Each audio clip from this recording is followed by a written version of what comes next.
Now, when the scripture tells us, talking about fivefold, he gave some to be apostles, some to be prophets, some to be teachers, some to be pastors, some to be evangelists. They think very differently.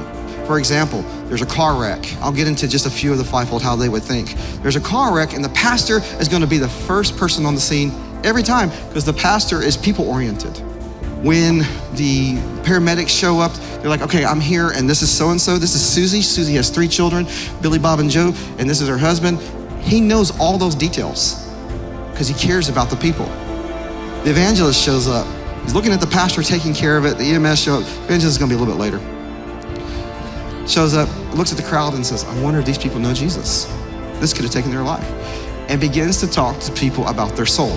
So the teacher shows up and looks at it and says, how could we have prevented this? We're gonna put everybody here through classes so that they will learn how not to get into a traffic accident. We're also gonna create another manual. We're gonna brainstorm in a think tank and figure out if you're in an accident, what should you do? What should you have in your car? How can you respond?